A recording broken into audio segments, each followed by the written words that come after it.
In the criminal justice system, deputy district attorneys represent the people. The prosecutors you are about to see, and the cases they try, are real. Nothing has been reenacted. The defendants preyed on vulnerable citizens. Homeless men were enticed and asked to sucker punch each other.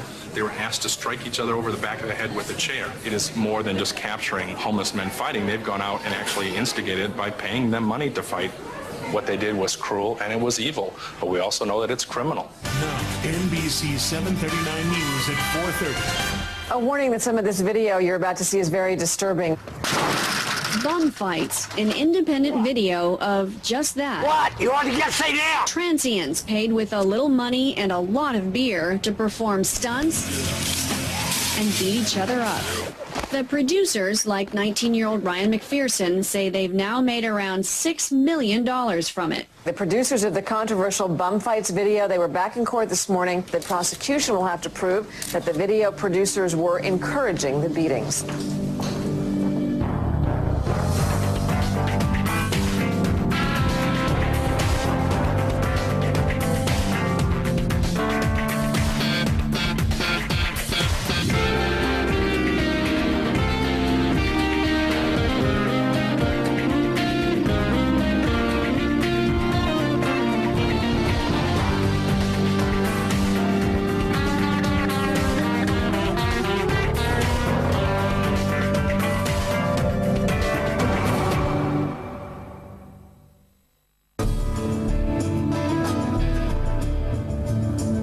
I just want to say a few general things to the group on what's going on here. I know I've talked with all of you, and now you remember me, don't you? Yeah. How you feel? Great. All right, good deal. What's going on is not a jury trial. It's not a trial. It's called a preliminary hearing. We have to prove up with evidence that there's a strong suspicion that a crime was committed and that these are the guys that did it. But I appreciate you guys' time. Like I've told you all individually, you know, I just want the truth, and that's the most important thing. No matter what happens, I just want you to tell the truth. I think it's great that you're here, and it's a courageous thing to do. Look, you're gonna know. Look, no.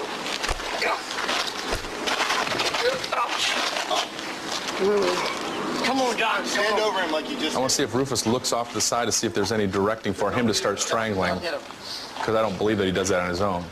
What? You want to get They're still encouraging him to do things.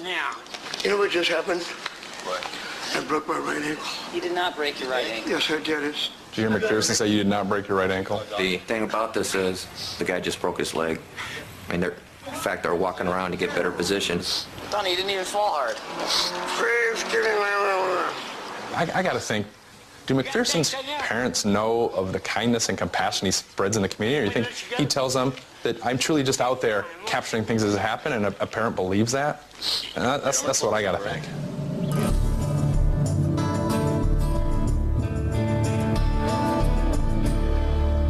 West Hills High School, November 1st, West Hills homecoming football game. Lots of students dressed up, formals. Meet the defendant on November 1st. When halftime breaks, Janice Sliwa sees a man standing in the open with his pants partway down, masturbating. There's kids everywhere. Miss Sliwa looks up and says, "Hey, knock it off. I'm calling the cops." He flips her off, puts himself back in his pants, and goes to blend back into the crowd. Deputy Whiteman walks up to the defendant and says, "I need to speak with you about an incident that just occurred." The defendant says, "I'm not talking to you," starts to go the other direction. Deputy Whiteman grabs a hold of the defendant's right arm. "Stop resisting. Come with me over to the side. Let's talk about this." The defendant fails to comply. Finally, they were able to get him handcuffed. That, ladies and gentlemen, is what we anticipate the evidence will show. And at the end of this trial, after you've heard all the evidence, you'll come back and find that the defendant was guilty as charged. Thank you. But I think he was right here. He had a straight shot. Could you see his whole body? Yeah. Okay. Just in the bushes right here. How long would you say you saw him doing what he was doing before you yelled something at him? 30 seconds at least. At least 30 seconds? At least 30 seconds he was doing that. Any chance in your mind that he was peeing instead of doing what? No, absolutely not. He was doing something different. Did you see him stop? No, he was keep on going. He kept on going, and he wasn't. I mean, he was. It didn't faze him, like he didn't really... Until you said, "I'm going to call the cops"? If he was... Yeah. Okay. He's up here on a vacant spot. All this foliage wasn't there. It had just been cleared out. And this is what he's looking down on when he's cut. All the girls are going around on the floats, the homecoming queens. And the lady says that he had been over there for most of the game and he didn't start doing this until the floats started going around with the girls. Really? Yeah. Oh, man. Okay. You're urinating. Are you going to look toward people or do you turn away from people? Well, you wouldn't be facing the field. Unless you needed to face the field because the girls on the float are why you're doing what you're doing. Ladies and gentlemen, my client is 53 years old. He is charged with indecent exposure, which requires a lewd act for the purpose of sexual excitement of himself or someone else. Back November 1st, it was homecoming. The place was absolutely packed. There were at least 100 people in line for the bathroom. My client was as far away as he could get from the stands. He was urinating, trying to block himself from the crowd down there. While he's urinating, this woman yells up, "Hey, what are you doing? What are you doing?" And it took him some time to stop urinating and to put it away. This wasn't for the purpose of exhibiting himself to other people. It was because he had to go to the bathroom. And at the end of this case, I'm going to ask you to find my client not guilty of indecent exposure.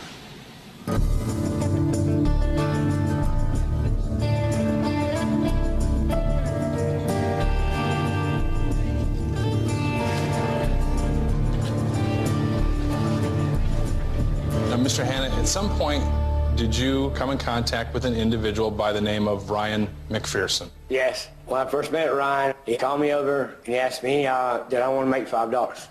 He pointed to some crates up on a loading dock, and he said, "You wanted me to run into them head first and knock them over." I ran into the crates, and they gave me $5. Fair to say that at that time you were homeless? Yes. Now, in your contacts with Mr. McPherson, do you recall whether or not you were under the influence of alcohol? I was under the influence of alcohol at the time. That was what I did. I drank all day, every day. Now, in your future encounters then with Mr. McPherson, what would you do? They would ask me, did I want to do something for the video? And I would tell them, yeah. Did he ever tell you why he was filming you? Basically, it was because I looked stupid and because of crazy things I would do, and there was other people wanting to do it, and they would sell. How would you be compensated? In cash. Approximately how much money were you given to do either stunts or fight? I was given $5, $10, $5, $10 at different times. Did they ever indicate what that cash was for? And they'd tell me, "Here, go get you something to drink." I'm now going to ask you about an incident that occurred on February 6th. I was asked to hit Donnie. And what did you do? I punched him. After you punched Mr. Brennan, did you get behind him and strangle him about the neck? Yeah. Why'd you do that? I was asked to do it. Would you have done these things if the defendants hadn't given you money? No. With that, I have no further questions. Thank you, Mr. Hanna. During the period of time we're talking about, you were drinking every day. Is that fair? Pretty close to that? Yes, that's fair. Okay, and there's a lot that went on during that period of time that's kind of an alcoholic haze. Is that fair to say? It's fair. Okay. During the period of time that we saw you on video, isn't it true that you were being told by the filmmakers, don't hit Donnie? Isn't that correct? No. They didn't tell you don't hit him? No. Would it refresh your recollection about what happened if we played a tape with video, with audio from that day? Yeah, go ahead. Just look at him. I'm going to hit him. No, don't hit him first. Why? Grab his jacket. Yeah, Look like you're going to hit him. I want to hit him. Don't hit him. Let's just take the picture. I want to hit him. I know. Let's just take the picture, though, where you're acting like you're going to hit him. Then we can have fun later. Now, did you hear somebody in the background say, don't hit him for real? I was supposed to hit him prior to that. During this part that I'm showing you now, you heard someone say, don't hit him, let's just take the picture. You remember that? Yes. Your Honor, and I'm sorry to interrupt, Ms. Pence. I want to object at this time. It appears as though there's being evidence played that I've never been provided. And so I feel like this is sort of an ambush. This looks like the same video, it's just better audio. Yes, Your Honor. Obviously, it starts at a much earlier stage. It therefore includes extra things that counsel is using as their evidence, and I have not been provided with it. I believe I have every right to use this in this way. Yes, you do, but I'm going to order you now provided. I'll be happy to provide a copy. I certainly will. He didn't solicit you to hit him, is that right? That's fair. Okay.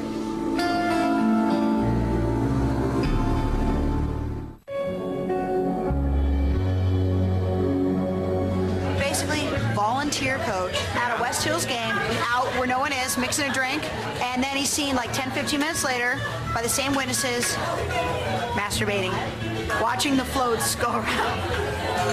He was with the pretty girls. masturbating during the floats? Yeah. Okay. He says he wasn't in fact masturbating, he was peeing. And he had to use his hand to get it going. How many people see him do this? 2 guys and a girl. They have no motive to make this up. No motivation to lie against this guy. At all. It wasn't like, hey, there's nothing on cable tonight. I know, I have a great idea. Let's go frame somebody for masturbating in public. Yeah. Right. People call Janice Lewa. I had went to the car to get a piece of gum, and I was getting it out, and I had looked up, and I seen a guy there masturbating. And can you please describe for us exactly what you saw the defendant doing when you looked up? I seen him standing there with his hand down there and going like this. For the record, she was moving her hand in an up and down motion. Proceed. When his hand was on his penis, could you see how he was holding it? Like this. I'm sorry, I couldn't see, Your Honor. Like this. For the record, Your Honor, she has her thumb on top and the rest of her fingers underneath. In a grip position. Proceed. Could you see his hand go up and down more than one time? Yes, I had to look twice to make sure I was seeing what I was seeing. And were you seeing what you thought you were seeing? I was. Cross-exam, Mr. Gillum. Is he circumcised? I don't know. Was his penis erect? It appeared to me. Did you ever see a man trying to stop peeing? Yes. Now, the description that you gave as to my client's hand on his penis was fingers underneath, thumb on top. Yes. Now, I don't want to lead you, but the thumb wasn't completely over the penis then. It was like this. Fingers underneath, thumb on top. Yes. Ma'am, I noticed when you first took the stand that you squinted a few times. Do you wear glasses? No. Do you squint to help see better? No, I don't. Thank you. While we were standing there and Jana started screaming, "Quit, you pervert," something to that effect. And can you please tell us exactly what you saw when you turned around to look? At first I thought he was urinating, but then because of the action of his hand, I saw that he wasn't. When you saw my client with his hand on his penis, was his penis up or down? He was pointed straight. You don't have any prostate problems, do you, sir? No, I do not. Thank you, sir. I have no further questions. So no doubt in your mind he was masturbating. Do you see his hand moving up and down? Yeah, no, not up and down, forward and back. It's a different motion. Okay. I don't know. Yeah, so forward and back, you saw his hand moving. It's not up and down. It's, okay. It's and forward was it, and back. Okay. And was it, how fast would you gauge? It wasn't too fast. Okay. I mean... Medium? Yeah, I said not as slow, kind of like a stroke in it, What'd you notice this person doing? He was playing with himself. How far from the defendant would you estimate you were when you saw him masturbating? It was around 50 to 60 feet. How was the lighting in that area that night? It was pretty lighted. Did you have any difficulty seeing him? No. I think you have nothing further, Your Honor. Cross-exam. Was he circumcised? Couldn't tell. With that motion, meat gets over the tip of the penis. Okay. How was he holding his penis? He was holding underhanded with his whole palm. Pardon me? With his whole hand. Okay. Did it look to you as though he was trying to stop going to the bathroom? No. Is that because you didn't see any fluid coming out the end of it? No, because I'm a man and I know what it looks like.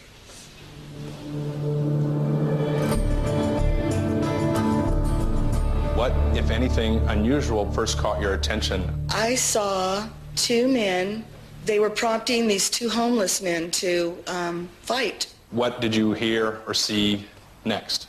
I heard somebody say, the first one who hits the other gets this donut. Did the 2 individuals just make one request or repeated requests? Repeated, because the 2 homeless men said, oh no, we're not going to do that. I became totally outraged at that point. Why? Because they were asking these 2 souls to hurt each other, to fight over food. I was just outraged. At this time, I'm going to play a portion of a videotape.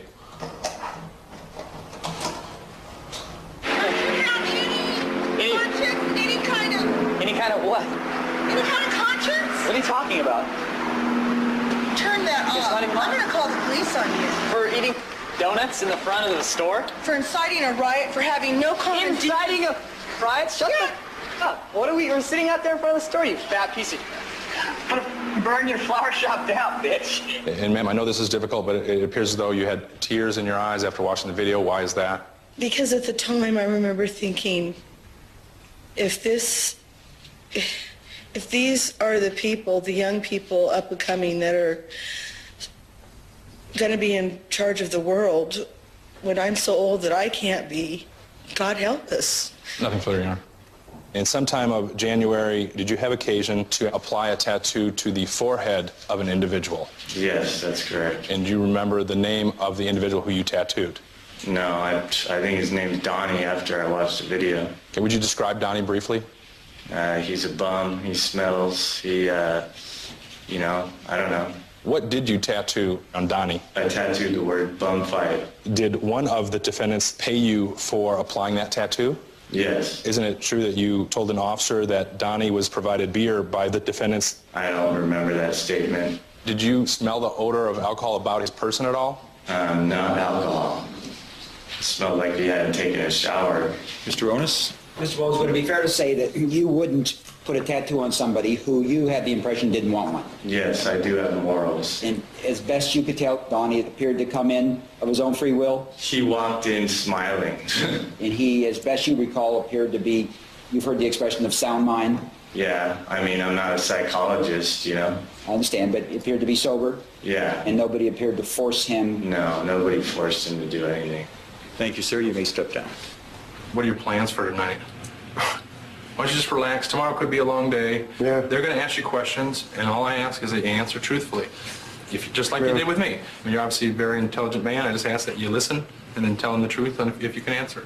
However, while it's going on, if you feel uncomfortable, please turn to the judge and say you want to take a break or whatever it is. Because we weren't involved firsthand. We could never walk in your shoes. We could never know how you feel watching that. The judge is a very fair man. He puts his pants on just like us. If you have any problems or troubles, please tell him. You're a grown man, you can do whatever you want to do, but it's going to be a long day tomorrow. You might not want to get lit tonight. No, I'm not going to get lit. Okay. People call Donald Brennan. Now, it appears as though you have a tattoo on your forehead. I do now. Why? Zach had asked me if I would put the tattoo on my head, that he would give me $200 if I did it. And I was inebriated at that time, and $200 looked pretty good to me right then and there. At any point in time, were you ever requested by Mr. McPherson to fight or hit Rufus Hanna? I was asked by Mr. McPherson when he was filming us walking if I would give Rufus, my friend, a black eye. I said, I can't hit Rufus. Why not? I wasn't mad at him, and I just couldn't find it myself to hit him. The next thing I know, Rufus turned around and he hit me. It was totally by surprise. I felt my ankle give away, and that's when I hit the ground. When I hit the ground, I believe I hit a rock, and that's when it broke my leg. I'm now inserting into the video People's Exhibit 3. Close your eyes again, black eye. Well, just close your eyes. Don, just close your eyes. All you gotta do is just close your eyes.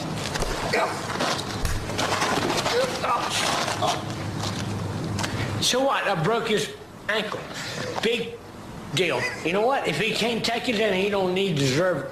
He can't take a broken ankle? I know it. He got a broken ankle, big deal. Yeah. With that, Your Honor, no further questions. Mr. Onus? For many years, would it be fair to say that you drank mostly on a daily basis? Yes, sir. And some days, would it be fair to say that you were, for want of a better characterization, wasted? I would say blitzed. Your definition of that would be? Toast. Toasted, basically out of control, not knowing what you were doing? Exactly. All right. Mr. Tanner? Is it fair to say that many of the stunts that you were performing were for laughs and giggles? Some were. And Ryan never forced you to do anything that you didn't want to do? A couple of things. And I really can't go into detail on that, but I did them anyway because of my inebriation. Mr. Ross, do you have any further questions? What were they, if you remember, please? Would it be okay if I did not get specific on that matter? No, you're going to have to give honest answers, specific or not. I was asked to go to an entertainment park for young people. It involved going in public and displaying myself and Mr. Hanna the sexual aid devices strapped to our heads. You know, I object. It's not charge conduct. It's irrelevant. It may be debasing conduct, but it's not within the scope of the charges, Mr. Ross, so I'm going to sustain the objection. Thank you, Your Honor.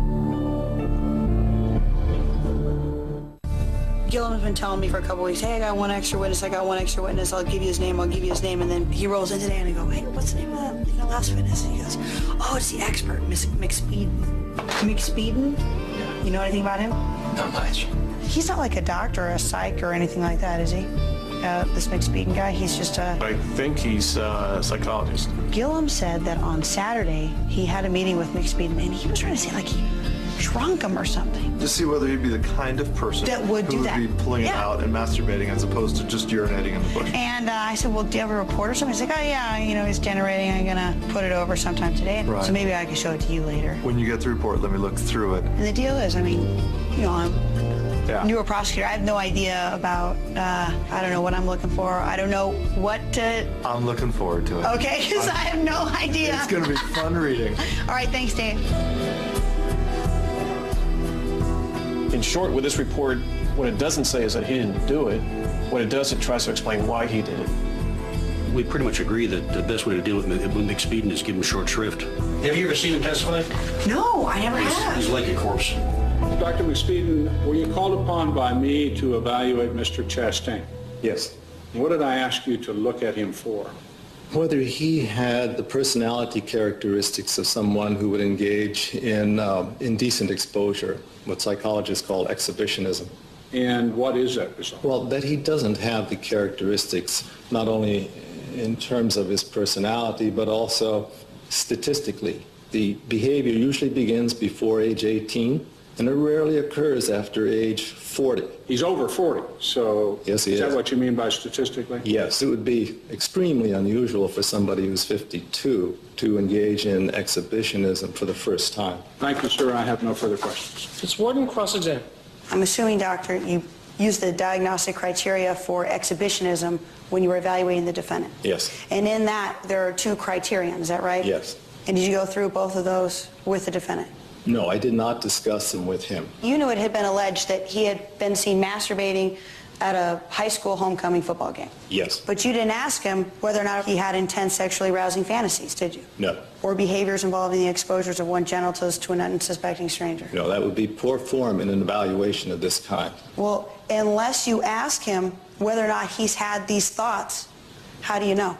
Well, he's denying that, quotes, he's that sort of person. The specific reason for you to evaluate him was to determine whether or not he possessed any of the qualities, for lack of a better term, of an exhibitionist. Yes. Not specifically whether or not he masturbated on that bank on November 1st. That's certainly an absolute statement to say he did or he did not. I could say the greater probability is he did not. But you have no way of saying for sure that he did not. With absolute certainty? Yes. No. Think you have nothing further. People call Randall Boyd. Now, Mr. Boyd, do you know an individual by the name of Rufus Hanna? He's a street buddy of mine. We hang out together. And when you say street buddy, what do you mean? Homeless street buddy. Do you know an individual by the name of Donald Brennan? Yes. How do you know him? Same way. Okay. Approximately how long have you known each of those two individuals? 2.5 seasons.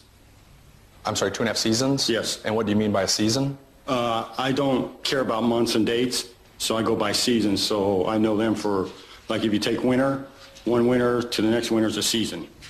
So it'd be like 2.5 years. Okay, fair enough. Thank you. Are you aware of any death threats made by any of the four defendants concerning either Mr. Hanna or Mr. Brennan? Yes, Ryan, he mentioned as long as we never said anything to the police about any of the conversations about bum fights or our underground fight club that we had, that nothing would ever happen.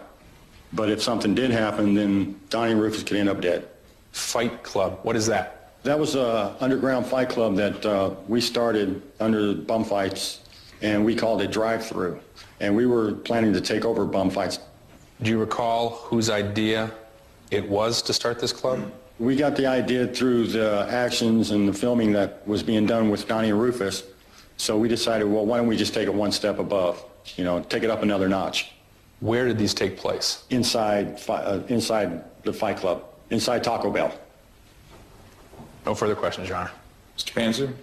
I think it was your testimony. You were turning bum fights up a notch. Me and Donnie and Rufus were going to take over bum fights. You were going to take it over? Yes. You were going to buy it? No. Hostile. Huh? A hostile takeover. A hostile takeover. Yeah. Buy their shares out, and get investors. So you had investors lined up to buy it out? Who were they? Friends of mine. No. What friends did you have lined up to buy out bum fighters, sir? Give me the names of 3. One of them was a guy named J.D. O'Brien. J.D. O'Brien, where is he? He's in Washington, D.C. Currently, right now, he's in Costa Rica. Okay. You know how I could reach J.D. O'Brien? You could probably get him through the U.S. Embassy. In Costa Rica? Yeah. Is that how you got him? Yeah. I can speak 7 different languages. All right. Who else was going to be an investor? My dad. I was going to line up my dad. I was going to call my uncle. All right. I was asking for $5 million. Okay. Your dad has $5 million? No. Your uncle has $5 million? Yes. Now, you mentioned that you speak multiple languages, is that correct? Not anymore, yes. I'm sorry? Yes, I used to. Okay, how many languages do you currently speak? 1. And that's obviously the English language, yes. Is that correct? Okay, and what were those languages, just for the record? I could speak some Vietnamese, I could speak French, a little bit German, some Russian, some Middle Eastern. Mr. Boyd, you speak a little bit of Middle Eastern, correct? Not anymore. All right. Can you say good morning to us in Middle Eastern? No, I cannot. And that's because Middle Eastern isn't a language, is it, Mr. Boyd? Well, Saudi Arabian, Middle Eastern, come on. There's 1,700 dialects in that country. Well, there's no such language as Middle Eastern, is there, Mr. Boyd? Referring to the Middle East, yes, Middle Eastern language. Well, they speak a variety of languages in the region known as the Middle East, but they don't speak a language called Middle Eastern, do they? No, but I call it Middle Eastern. All right. So what language is it that you think that you speak for that I don't in think the Middle nothing. East? All right, but do you speak a language that I used to speak a little Kuwaitian. Kuwaitian? Yes. I was stationed in Kuwait City with the 5th Special Forces. Okay, there's no language called Kuwaitian, is there, Mr. Boyd? I call it Kuwaitian. Okay, well, what do they call it? When you're talking in Kuwaitian to the Kuwaitis, what do they call it? I don't remember. Let me ask you this, sir. Have you ever seen a psychologist? Yes. I was in war, wouldn't you? How'd it go today? It was a long Mr. Toad's Wild Ride kind of day. And some of the stuff that came out, Quentin Tarantino couldn't write a script that good. But we don't build them, we only fly them. Mr. Gillum, call your next witness. Daniel M. Summers. I'm assistant football coach at Santana High School. How long have you known Mr. Chastain? Since the 4th grade. Over the years, you've had opportunities to go to the bathroom with him at the urinal standing next to you. That would be correct. Okay. I take it you don't look at his penis purposely to watch him pee, correct? That would be correct. Okay. Is it somewhat difficult for him to complete the urination? Yes, it is. How does that manifest itself, if you know? Well, as part of my paramedic training, we're pretty familiar with the anatomy. And when a man ages, and I can speak for myself, I'm 53, your prostate tends to get larger, and I have an enlarged prostate. The problem with that is that the tube that runs from your bladder to your penis. I object foundation for this particular witness. Sustained. Motion to strike. Yeah, I don't think Well, he's qualified. I'll go through Stop that right area. there. Okay. Do you have an opinion as to his character for not being an exhibitionist? I do, and he is not an exhibitionist. And how do you know that? I know Mr. Chastain to be a decent man who is a good family man, a good husband, and an exhibitionist would not fit that character. Sir, I don't have any further questions. Call your next witness. Your defense is called Lynn Chastain. Are you married to my client, Mr. Reed Chastain? Yes, I am. And how long have you been so married? We have been married 15 years.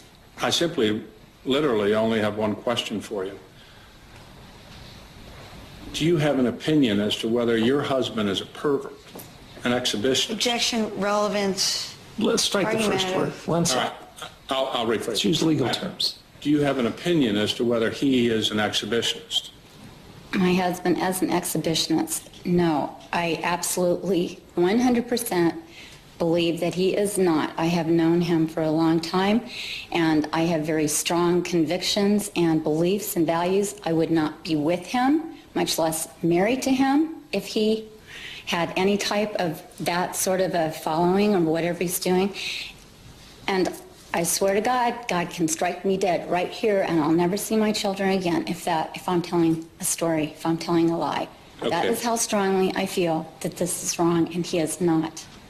Thank you, ma'am. I have no further questions. Cross-examine. Good afternoon, Ms. Chastain. Good afternoon. You have a good marriage with your husband? We have a great marriage. You love him more than anything in the world? Yes, I do. Were you with him at the game that night? No, I was not. Your son was, though, Yes, wasn't he? he was. He's 11. Yes, he was. You were aware your husband drank before he went to that game? I was not aware that he drank before the game, no. You were, he admitted that he drank before he got to the game? Well, I wouldn't doubt that. I mean, yes, I can believe that. And he's a volunteer coach? Yes, he is. Over at Santana? Yes, he is. And his kids love him. Thank you. I have nothing further.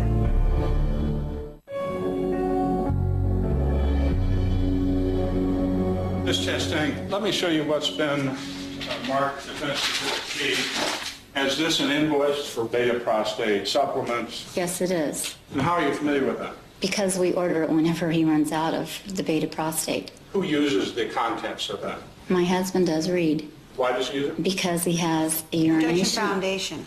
Overruled. You may answer, ma'am. You can answer. Because he has a urination problem and he needs the beta prostate to help. Ma'am, I have no further questions. Thank you. Cross-examine. No questions.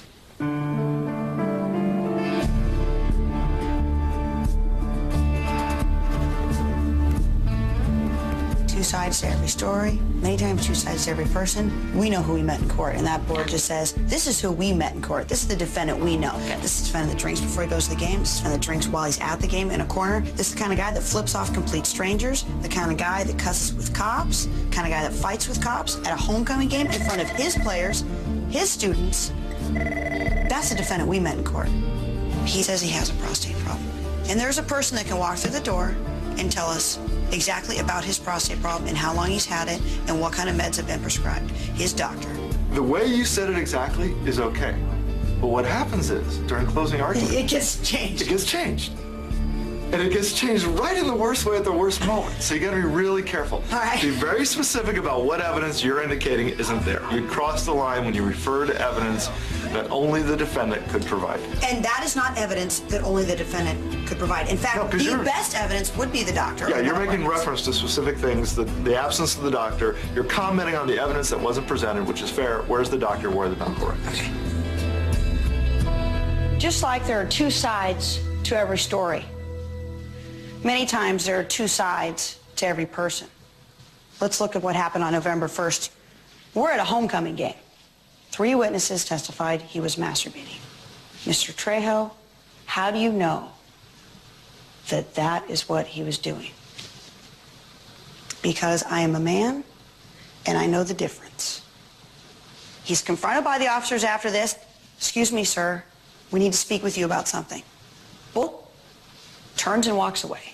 No, sir, you need to come with us. Fight's on. He doesn't want to go. He knows what he just got caught doing. He doesn't want to get in trouble for it. And he knows that he's been drinking. Now, let's look at the character witnesses. They're his friends, his family, his wife. And you would expect them to come up and support him and testify. That's what friends do. That's what wives do. But would what happened on November 1st be something you would want to share with your friends? Would it be something you would want to share with your wife? There are two sides to every person. Thank you, Your Honor. Ladies and gentlemen, in this case, we're called upon to determine whether or not the man was urinating or masturbating.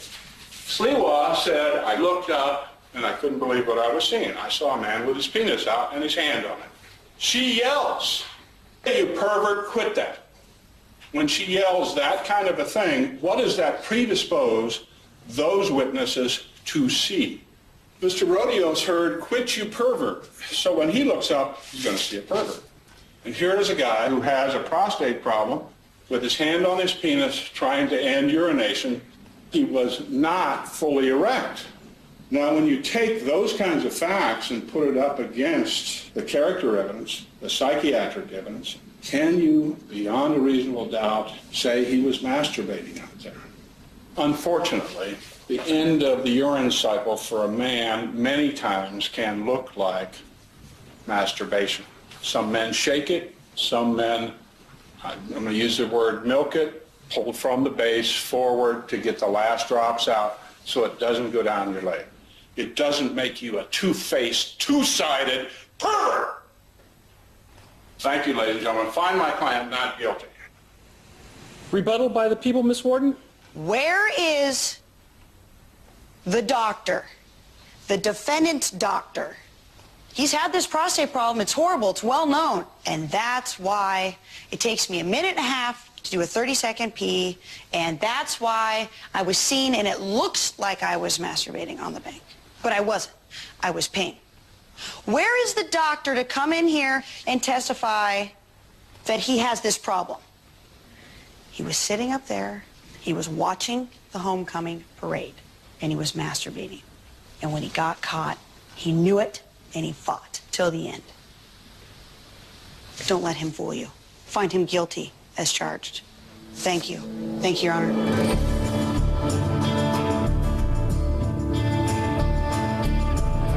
Your Honor, Mr. McPherson is a very young man. He's obviously a creative young man and hopefully a man with a future. He's resided in the community almost all of his life. He's well educated. He graduated from local high schools. And I think the fact that he'd be given the most weight is the absence of any prior criminal history.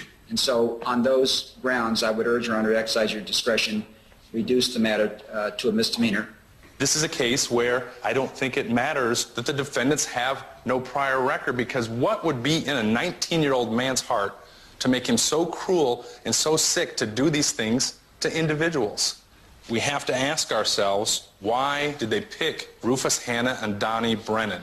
They picked them because they could be manipulated with booze. They could be manipulated with just the promise of money. That it is criminal. It is serious. The effects are serious. And I think right now we only know the tip of the iceberg on the number of people that it's affected. The public is at risk. This is not misdemeanor conduct. And I would submit that all involved should be held at the felony level as far as both counts. Thank you.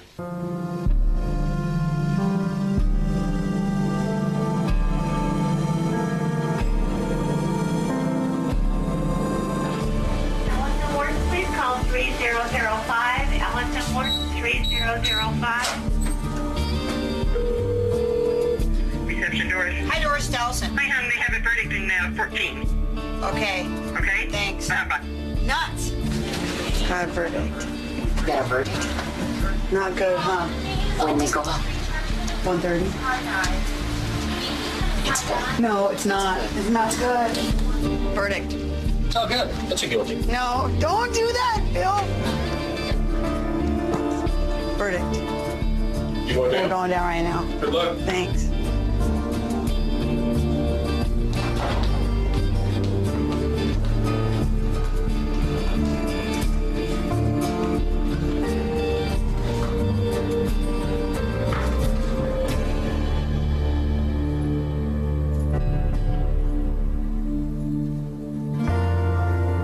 May I have appearances this afternoon? Good afternoon, Your Honor. Allison Warden, Deputy District Attorney on behalf of the people. Anthony Gillum on behalf of Mr. Chastain, who is at work here. And he's waived his presence. Yes. Has the jury reached verdicts? Yes, sir. Could you hand all the verdict forms to my bailiff?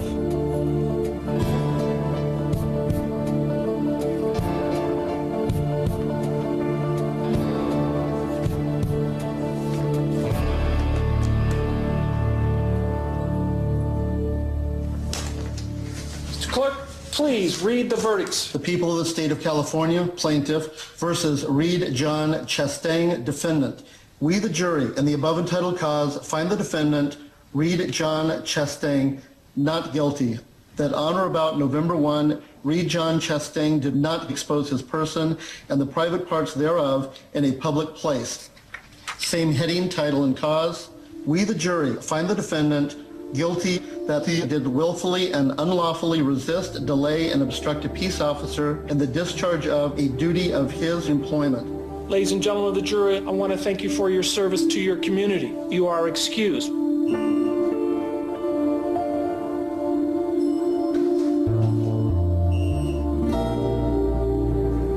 Bummer for me. They walked him on the 314. Well, it's always a possibility. They gave him the benefit of the doubt, I think is what they did. They said, I don't know why he would do it. Take a normal person wouldn't do it. Well, maybe he's not that normal. Yeah, that's what I was trying to argue.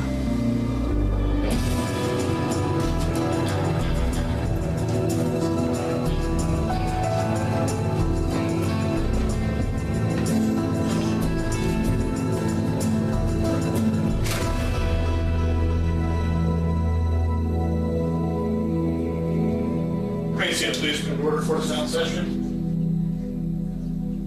There's something abhorrent and morally repugnant about finding joy and profit from the demeaning of another human being. In the celebrating homeless inebriates fighting or self-destructing. When we demean another human being, we demean ourselves. However, these are misdemeanor events that are made felonies by virtue of a conspiracy. And I've known for days that I was going to have to face this very decision today.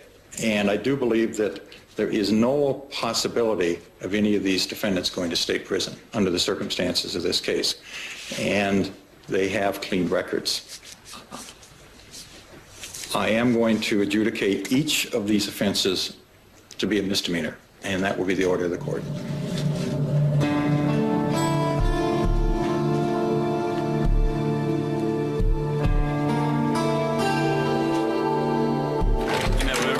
What's your reaction to? I think the judge clearly gave the case very careful consideration. He demonstrated a They very well may like to speak later, but I think we're... Is it true that you guys are still making more of these videos? Is there going to be a sequel? Can you tell us what you started? Let me, maybe I can make a statement. Can you just confirm if you're continuing to make more videos? It's my understanding that there's likely to be another video release in the near future. Well, is that video coming out? Well, I don't want to steal the thunder. I think it'll be soon, and I think you'll enjoy it.